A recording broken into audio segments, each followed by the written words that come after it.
Hello, everyone, and welcome to the bridge of the USS Trekyards. I'm Captain Foley. I'm Commander Cockings. The bridge, our famous place we control all of the Trekyards crew through their adventures in the multi-universal world is Trekyards. Yes, bridges are important, and today we're going to be talking about one. We got a recent look trailer for the Star Trek Prodigy. Teaser trailer. Yes, from Star Trek or from San Diego Comic-Con, and we got a little brief look at the bridge of this ship, the USS Protostar. So we're going to take a look at that today. We've already done a video about the ship itself, so go check that out as well. But we thought we'd break this up and have a smaller one talking about the bridge specifically, because there's a few things to look at. And so here we are. Well, and like with many things, we're going to spend a lot of time on the bridge.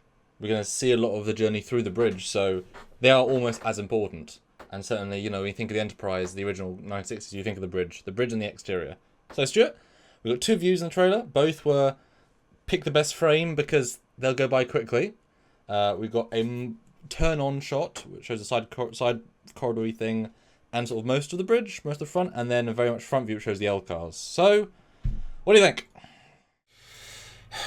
I remember thinking, damn, that looks advanced. The captain's chair looks way different than any captain's chair we've ever seen. Almost like it's gimmicky, like it's got some kind of other function. It looks like a Japanese toilet to me, Stuart, I'll be honest. yeah. Almost feels like it has like a holographic display bubble that can come around and they can operate. Oh, yeah. All the different consoles. No, that's going to happen. From the captain's chair. Nope, you called it. That's going to happen. Yep. And the LCARs are a nice blue color. They are not really like anything we saw in Voyager. They're definitely almost Nemesis era style kind of colors, but looking a little more advanced. And of course, the biggest thing that everybody wants to point out is the fact that this is all encased in glass. It's basically just a big greenhouse,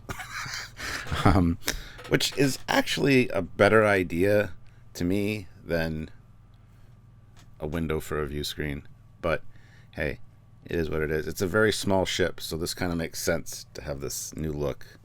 Although sense in the abstract, even the runabout, which is a shuttle smaller, isn't just one big pane of glass. It has... Anyway, so yes. Although it is worth noting that, and we'll talk about that in a minute, there is actually a MSD visible in both, in the bottom view. So boy, is that a sleek side view. It's just like a point. I mean, boy, that is a sleek... In fact, my first reaction was, of course, going to go bridge window. Even lower decks, the Stratos isn't immune from the bridge window curse. And why do we say that? It's because bridge windows were never a thing. Not even the original Cage iteration, which had a box there, which they said in the tech manual, Jim Roddenberry and Matt Jeffries, was a sensor palette, not a window. And they didn't have any window in a main ship until, J.J. Abrams and then Franklin and whatever. So it was all of the franchise until J.J. and then all the franchise since has had windows.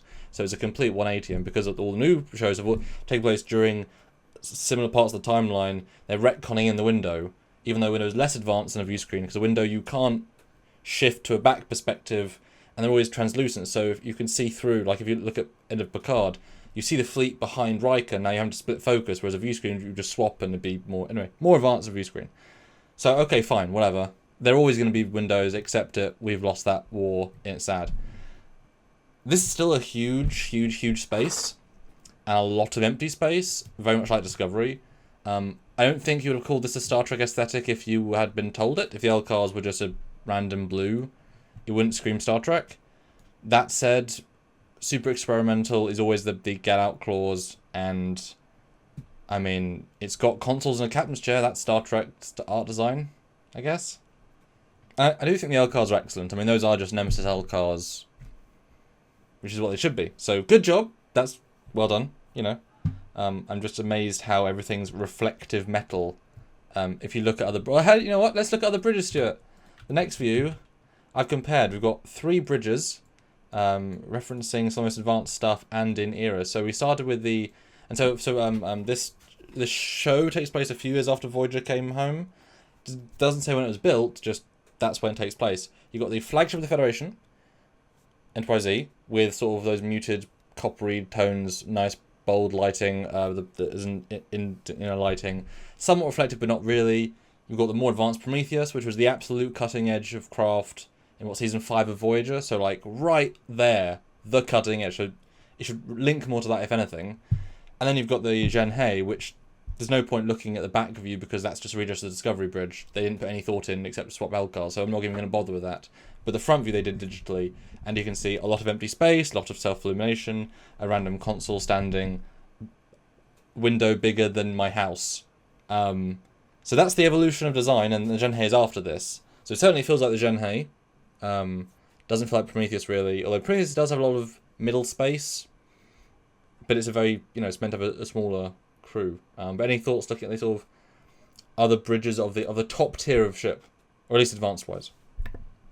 It doesn't really tie into any of them. I mean, the color scheme somewhat to the Prometheus, kind of that white and gray. It's kind of got that matching. The biggest standout for me is definitely the captain's chair. It's definitely a totally new take on a captain's chair.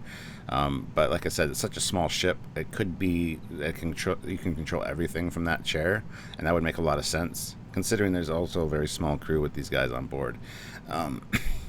But it doesn't really feel like anything else.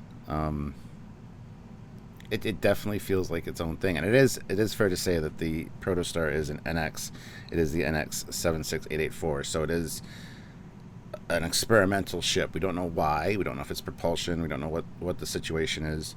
The only one that's similar to me is the Prometheus, just because of the color scheme, and that's about it. Even the steps going up to the captain's chair are very similar.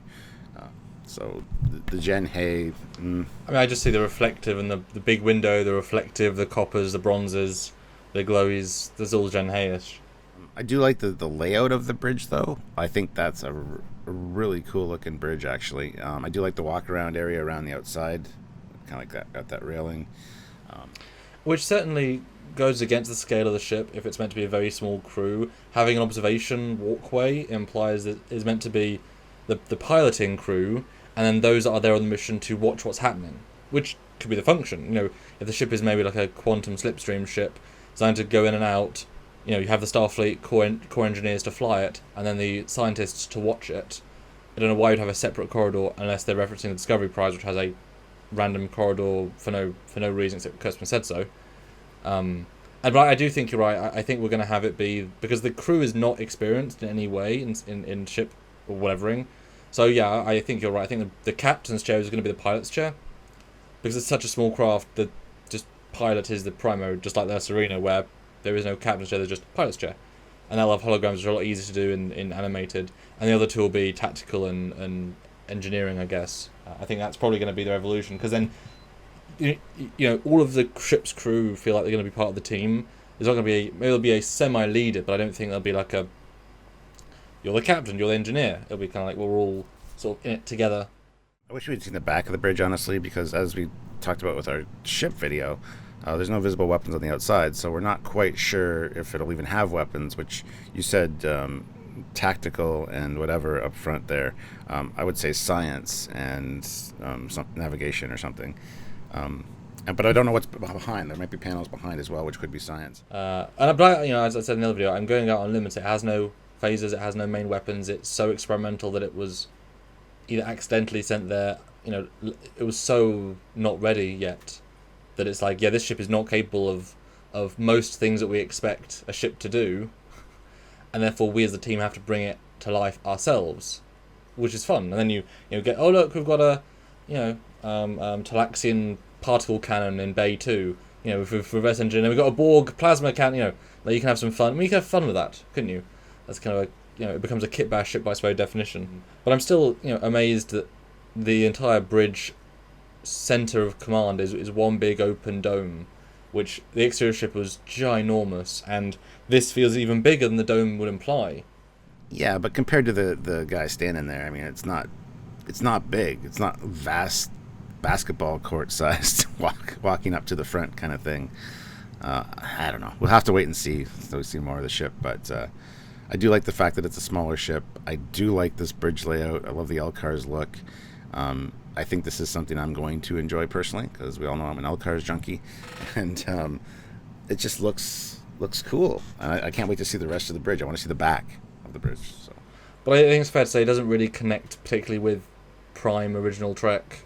It certainly is taking cues from JJ, Discovery, Picard, that style, which is clearly that's all we're going to get. Low Deck's obviously being the exception. But it looks nice enough, you know. I think if you swap the L cards out, you wouldn't have said it was Star Trek. It could be any number of generic sci-fis. But that's okay, you know. It's we'll see. But it's nice enough, you know. I think it could be, you know, visually having the whole dome will look amazing.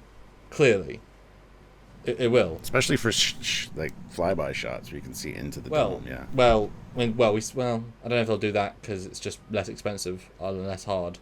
Even Discovery didn't have windows in the boxes or boxes in the windows for like a long time. But just on the interior, like you can imagine, if you remember Titan at AE, there's several moments where they just look at space and just like, and you just focus on this. Wow, I can see it's being very much like just standing like, so this is space. Because they even make a joke about there's more stars up. A lot more stars than I expected. So I can imagine a lot of times they'll just be going through a nebula like, this is really pretty, and they'll just stop. And for the wonders for children, it's like, this is the beauty of what is out there. You know, they can dwell, whereas other shows, they're not going to dwell in the same way. So, yeah. Yeah.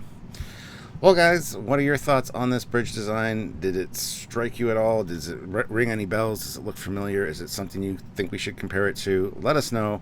Let us know what you think about the clear dome. If you designed it, let us know at trekyards@hotmail.com. We'd like to talk to you. Yes, absolutely. But anyways, comment down below, guys, and be interactive with each other and be nice, and let's talk about this design. We love reading your comments and questions. So if you guys want to hit that like button, we'd really appreciate it. Also subscribe to the channel. Make sure you click the notification bell icon to all. Very important, because we do a lot of these breakdown videos. We've already done one on the Protostar, the exterior, so check that out. We're going to be doing live breakdowns of the trailers. And once the show comes out, we're going to be all over it, looking at this ship in detail. So if you don't want to miss any of that, make sure you're subscribed and notified. And yeah, join us for the lives. We do quite a few of them every week. And if you want to support us to do those said videos, because we do need the support as well as the views, then Patreon is a great way. It's the monthly service. Any amount, for any amount of months, does help. Or PayPal, one-time donation. That goes for show costs, buying new cameras and equipment, etc. At trekyards@hotmail.com. That's the PayPal. Or Super Chat during those lives is fantastic. We love that direct communication. And often a single $5 Super Chat can spawn a 20-minute conversation and just like the eureka moment. And we absolutely love that because it's such an interactive community. So come in and be part of that. That's right. So until next time, guys, I'm Captain Foley. I'm Connor Coggins. I'll see you then. See ya. Bye, guys.